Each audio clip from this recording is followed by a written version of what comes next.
Madame, Monsieur, bonsoir et bienvenue sur ITV le 19h45. Nous sommes lundi, lendemain de la fête de Tabaski. Le ministre de l'Élevage se satisfait de l'approvisionnement en moutons.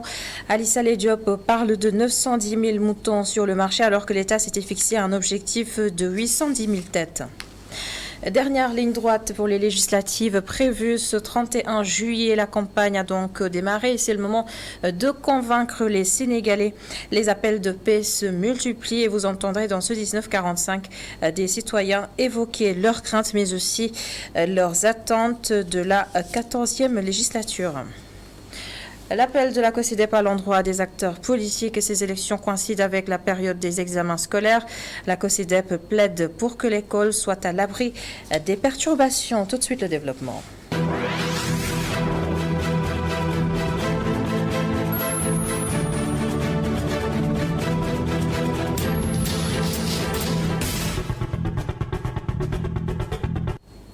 D'abord, cette information confirmée par la MINUSMA sur Twitter. Un casque bleu sénégalais est décédé et 10 autres blessés dans un accident de la route ce lundi. Selon la mission de l'ONU au Mali, l'accident s'est produit près du village de Fiko, à environ 7 km au sud-est de Sévaré, dans la région de Mopti. Tous les blessés ont été évacués et sont soignés dans un hôpital de la MINUSMA. Et nous venons également d'apprendre le décès de Cheikh Ousmane Ibn Cheikh Ahmed Tidiane Ibrahim Niasse, décès survenu donc hier au Nigeria. Au lendemain de la célébration de la Tabaski, le ministre de l'Élevage a fait le point sur l'approvisionnement en moutons. Selon Alice Diop, l'objectif de 810 000 moutons a été largement atteint puisqu'il y a eu 910 000 têtes sur le marché. Ses explications. Pour cette Tabaski, nous attendions à atteindre un objectif de 810 000 moutons à l'échelle nationale et 268 000 moutons au niveau du marché terminal de Dakar. À l'arrivée, c'est-à-dire à la veille de la Tabaski, nous avions recensé à l'échelle du pays 901 768 moutons, contre d'ailleurs 891 934 l'année dernière. Ça va simplement dire que cet objectif global a été atteint. Et ça l'a été également pour le marché de Dakar, sur lequel nous avions dénombré avant-hier 268 469 000 moutons. Ça veut dire même un excédent d'ailleurs assez important par rapport en tout cas à l'année dernière où on avait reçu que 248 000. Un excédent qui tourne autour de 19 000 à 20 000 moutons. Ce qui me satisfait, moi, le plus en tant que ministre de l'élevage et des productions animales, c'est qu'au regard du contexte international, il y a eu en tout cas un retrait de des importations.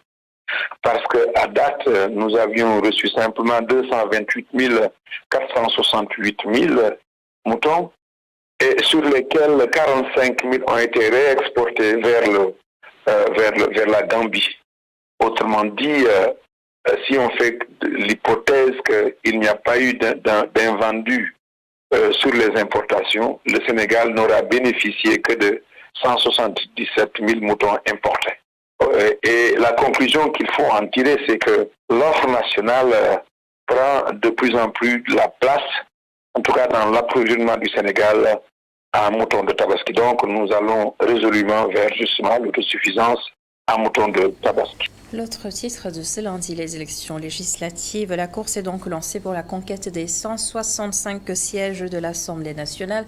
La répartition se fera en fonction du mode de scrutin parallèle. Boubacar Dieng nous dit tout ce qu'il faut savoir sur ce scrutin. La campagne électorale pour les législatives du 31 juillet prochain a démarré depuis ce dimanche. Pour ce scrutin, 8 listes ont obtenu le quitus du Conseil constitutionnel pour y prendre part.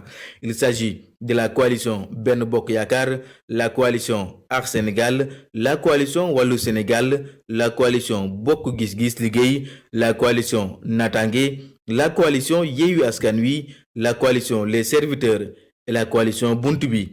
8 listes avec un objectif commun: être majoritaire à l'Assemblée nationale, une assemblée composée de 165 membres répartis dans 54 circonscriptions électorales, 46 départements du Sénégal et 8 circonscriptions de la diaspora. Pour les 165 sièges, Les 112 sont pourvus au scrutin de la liste majoritaire à raison d'1 à 7 sièges par circonscription selon le nombre de la population. Et pour la diaspora, c'est entre 1 et 3 sièges pour un total fixé à 15 sièges. Mais pour des raisons liées à la pandémie de Covid-19, la République populaire de Chine est tranchée de la liste des pays où sont organisées les élections législatives. Les 53 sièges restants sont donc pourvus au scrutin proportionnel plurinominal sur la base des voix des coalitions additionnées au niveau national. Merci beaucoup, Bokardien, pour vos explications. La COSYDEP invite les acteurs politiques à mettre à l'abri l'école. Selon le directeur exécutif de la coalition des organisations en synergie pour la défense de l'éducation publique, ces élections coïncident avec la période des examens. Par conséquent, il faut absolument éviter les violences en milieu scolaire. Chermbo rejoint par Migui Maramdjaï. Nous pensons que c'est des occasions de manifestation et d'animation. Et très souvent, ça génère des risques de violence qui n'épargnent pas les jeunes et les lieux d'apprentissage. C'est pourquoi la COSYDEP a demandé à ce qu'on puisse mettre ces lieux d'apprentissage à l'abri des jeunes acteurs et comprendre que c'est une période où les enfants ont besoin de paix et de quiétude parce qu'ils doivent aborder les évaluations de fin d'année. Mais ensuite, considérer que les acteurs politiques sont plutôt attendus sur une réponse par rapport à cette quête de perspective nourrie par les enfants en partageant leurs visions et leurs ambitions pour le secteur de l'éducation. Le Conseil a aussi abordé la problématique liée aux violences en milieu scolaire parce que cela revient, cela persiste. Et nous avons évidemment dénoncé et condamné toute action de violence perpétrée par des élèves dans des établissements scolaires. Mais nous avons considéré évidemment que ces enfants sont à la fois des acteurs et des victimes d'une crise sociétale profonde. C'est pourquoi nous pensons aujourd'hui qu'il faut travailler à mieux maîtriser le phénomène et bâtir des réponses pour une école apaisée. Nous avons aussi abordé évidemment une question relative à l'utilisation des vacances. Nous pensons que nous sortons évidemment de soubresauts qui ont été couronnés par une amélioration salariale donc des gens de la fonction publique. Nous considérons aujourd'hui que ces 3 mois de vacances ne sont pas faits pour les adultes que nous sommes. Nous devons plutôt en profiter pour tirer le maximum de profit par une préparation optimale, une anticipation sur les conflits et un traitement diligent des questions à fort enjeu. Et à ce niveau, nous pensons que pendant ces 3 mois de vacances, le gouvernement du Sénégal, appuyé par les partenaires, devrait travailler à accélérer la mise aux normes des établissements. Chaque école devrait avoir au moins un point d'eau, au moins un bloc sanitaire, un personnel d'appui. Ça, c'est un minimum qui puisse garantir les conditions de performance. Et nous pensons que ces vacances aussi devraient permettre de restaurer la confiance nécessaire à l'apaisement durable du secteur. Et nous avons la chance de mettre en place un comité de suivi des accords. Il faudrait que ce comité-là puisse être fonctionnel pendant cette période. Et l'appel à la non-violence lancé par le chef de l'État apprécié par les Sénégalais. Ces derniers exigent des acteurs politiques des discours et des actes responsables. Le reportage de Boudandiach et Cher Maguetouad réalisé à Guédiawaye. L'appel à la non-violence du président Macky Sall pour la campagne électorale est bien perçu par les habitants de Guédiawaye. Le président, il a fait un bon discours, quoi. Bon, parce que durant les années précédentes ou bien les jours passés, parce qu'on a constaté beaucoup de violences, alors que c'est des violences qui ne devaient même pas se passer comme ça. Parce que c'est des violences qu'on condamne vraiment, c'est pas bien quoi, dans ces pays-là. Qu'on voit des gens tuer comme ça, c'est pas bien, vraiment, c'est pas bien. Je pense que ce n'est pas au président de nous dire ça, c'est à nous-mêmes de nous dire que la violence n'existe pas dans notre pays. Parce que trop, c'est trop. Il y a des choses qu'on laisse aller. Parce que le Sénégal est un pays de teranga. Le teranga, ça veut dire pardonner, aimer quelqu'un comme toi-même. Mais il y a des choses qui se passent, qu'on se dise la vérité. Tu fais blesser quelqu'un, après on te dit que bon, ceci, cela, il est malade, il n'est pas dans ses attitudes, on laisse aller, on te laisse vivre dans la société. Mais il est malade, qu'est-ce qu'on a dit? Pour ces habitants de Guédiawaye, la justice ne doit pas faire de parti pris. Tout acteur politique qui sème la violence doit être sanctionné, quelle que soit son appartenance. Il faut que le président sache que le pays-là n'appartient à personne. Le Sénégal appartient à tout le monde. Donc la violence, il faut voir du côté du pouvoir et de l'opposition, il faut encore qu'il parle à ses partisans, hein, qu'il respecte les Sénégalais, qu'il respecte le choix des Sénégalais, et que personne n'empêche, quelle que soit la personne, quel que soit quel vote, nous sommes à la veille des élections législatives, dire quelqu'un qui ne viendra pas ici à Guédiawaye ou bien à Pikine ou bien à Fatick ou bien à Ziguinchor ou bien à Matam, ça c'est de la violence d'abord. Cette situation s'explique par le manque d'emploi criard noté chez la jeunesse sénégalaise et l'État n'a point les voies et moyens pour solutionner cette situation. C'est la raison pour laquelle bon nombre de la jeunesse d'aujourd'hui ont faim de ces manifestations, leur gagne-pain. S'ils avaient de quoi à subvivre à leurs besoins, ils n'auront pas le temps d'aller à des manifestations. Prenez mon cas, moi qui est mécanicien, je passe toute la semaine dans mon garage avec cette situation. Est-ce que je peux aller à des manifestations pour soutenir quiconque? Le discours du président Macky Sall est bien perçu par la population de Guédiawaye qui appelle la classe politique à beaucoup plus de retenue et à un discours responsable. Les dignitaires lébous de Rufisque ont aussi lancé ce message de paix en perspective du 31 juillet. Ils militent pour que la cohésion sociale soit préservée. Dibisen Djerap est au micro de Babacar Seck. Le Sénégal reste la République, toujours debout en Afrique, sans rupture du fonctionnement de ses institutions. Malgré sa diversité ethnique, culturelle et religieuse, le Sénégal a pu construire et consolider un système démocratique qui fait référence en Afrique subsaharienne. Oui, le Sénégal est l'un des pays les plus stables d'Afrique, ayant connu 2 alternances démocratiques qui ont été pacifiques grâce à la maturité de ses populations. Tout ceci montre qu'il ne doit y avoir qu'un seul combat pour nous tous, celui que nous devons mener vers le développement, passant par la paix, le dialogue, la gestion inclusive de la nation tout entière. C'est fort de cela que nous renouvelons notre appel à tous les acteurs politiques pour préserver cette belle nation que nous ont léguée nos anciens, que nous devons laisser aussi entière à nos enfants et nos petits-enfants.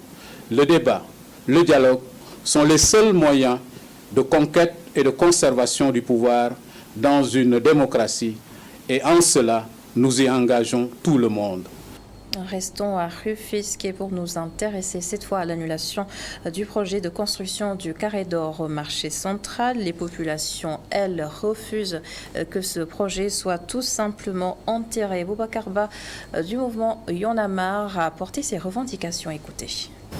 Tout le monde sait que Rufisque avait combattu pour réaliser le projet carré d'or. Parce que c'est un projet que tout le monde avait salué. Alors, le maire sortant, M. le maire Daouda, avait accepté qu'on réalise ce projet. Mais, à notre grande surprise, le nouveau maire, M. Omar Sissé, on a eu des informations comme quoi il veut dissuader le projet. Et on ne sait pas pourquoi. Donc voilà, c'est pourquoi aujourd'hui nous on est venus pour dire non. Parce que Rufisque a besoin le carré d'or. Parce que le carré d'or est très important pour notre ville.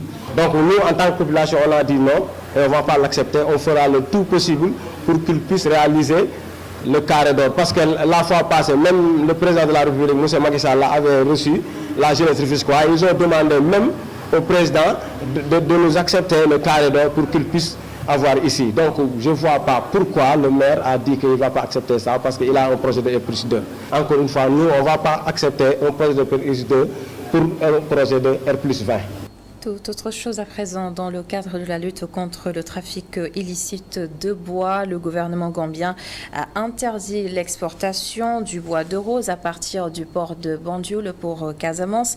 Une mesure fortement saluée par le directeur général de l'ANRAC. En Sosané déclare que c'est l'aboutissement d'un long processus pour justement mettre fin au trafic de bois.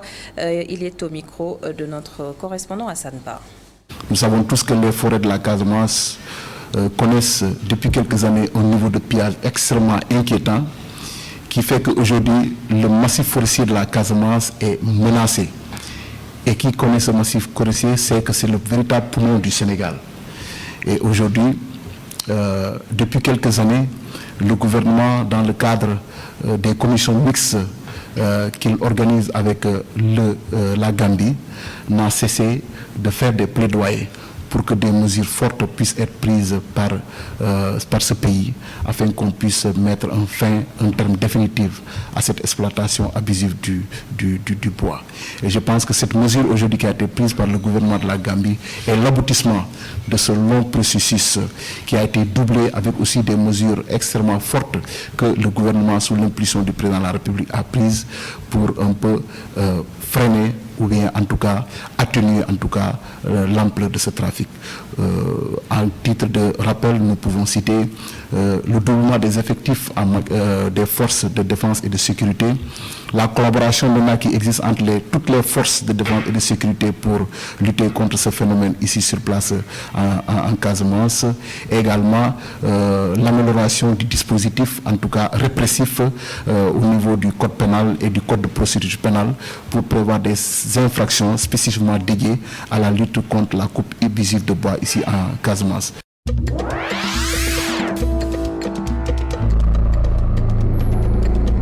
Quelques actualités internationales en images en Tunisie. D'abord, le Front du Salut national, une coalition de formation politique, renouvelle son appel à boycotter le 25 juillet prochain un référendum sur la Constitution.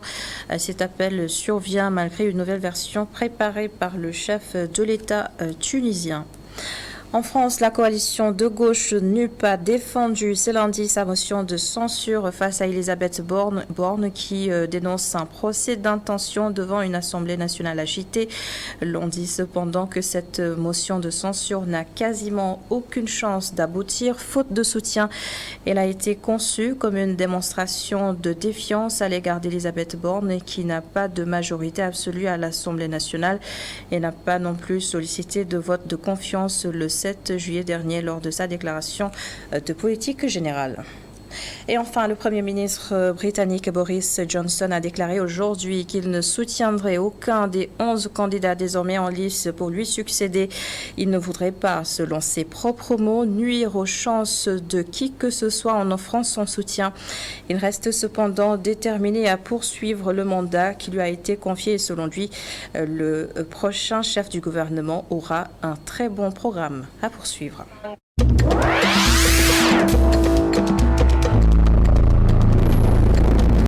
Et voilà, mesdames, messieurs, c'était tout pour l'actualité de ce lundi. Merci beaucoup d'avoir suivi cette édition. Merci à l'ensemble des équipes en régie et bonne suite des programmes sur ITV. Je vous donne rendez-vous demain pour un autre 19h45.